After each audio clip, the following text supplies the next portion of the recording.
Bertemu lagi dengan saya Anita, calon guru penggerak angkatan 10 dari SMA Swasta Muslimat Samalanga, Kabupaten Birun. Hari ini saya tidak sendiri. Di sini ada teman sejawat saya yaitu Ibu Rizky Amalia. Assalamualaikum Bu. Waalaikumsalam. Bagaimana kabar Ibu hari ini? Alhamdulillah baik Bu.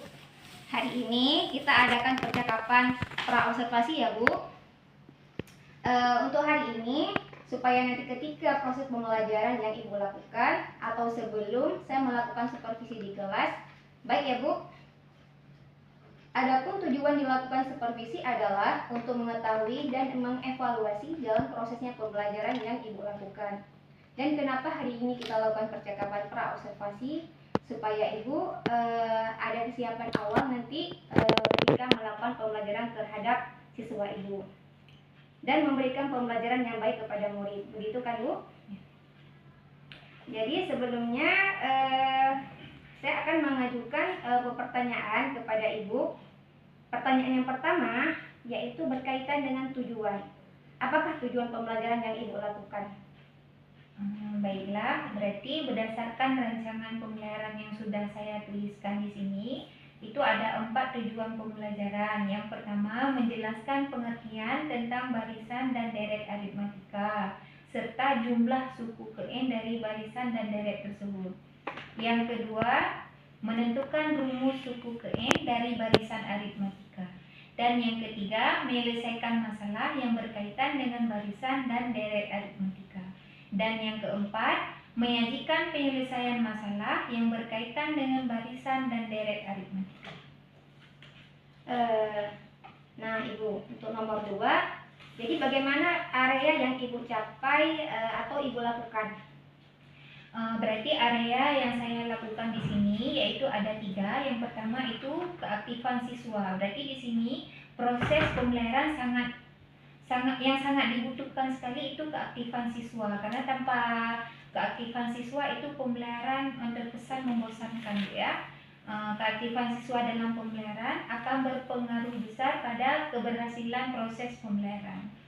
Dan yang kedua, area metode pembelajaran diskusi. Berarti tujuannya yaitu untuk menghadapkan peserta didik pada suatu permasalahan dan memecahkan masalah, menjawab pertanyaan dan memahami pengetahuan peserta didik. Yang ketiga yaitu area pengelolaan kelas. Jadi untuk pembelajaran yang efektif dan efisien, guru harus mampu menciptakan dan memeliharakan kondisi belajar yang optimal dan mengembalikannya bila terjadi gangguan dalam proses belajar mengajar.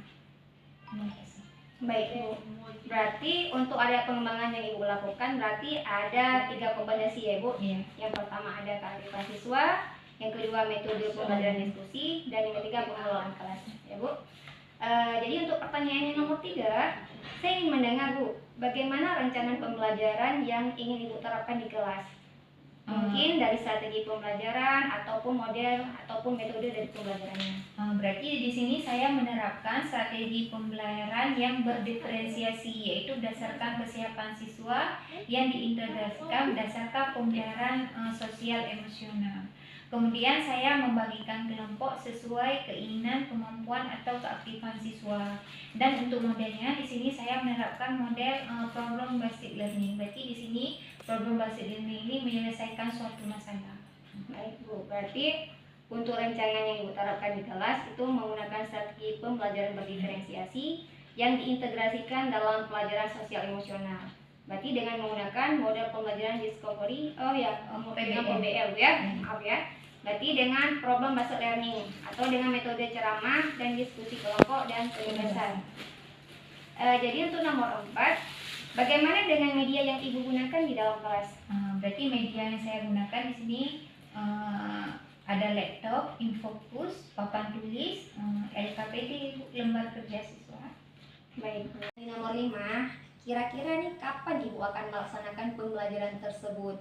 Hari apa, jam berapa, dan di kelas berapa Bu?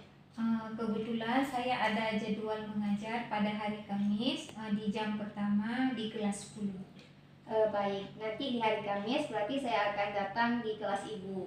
Saya akan melakukan supervisi di kelas dan saya akan melihat, mencatat hal-hal apa saja yang terjadi di kelas. Setelah itu Ibu akan melakukan observasi atau pembelajaran di kelas. Jadi kita akan adakan percakapan terakhir ya Bu, yaitu percakapan pasca observasi yang nantinya akan didampingi oleh pengajar praktik. Jadi untuk nomor 6 nih, pertanyaan yang terakhir. Jadi sebelum kita mengakhiri, apa nih yang Ibu dapatkan dari percakapan kita hari ini?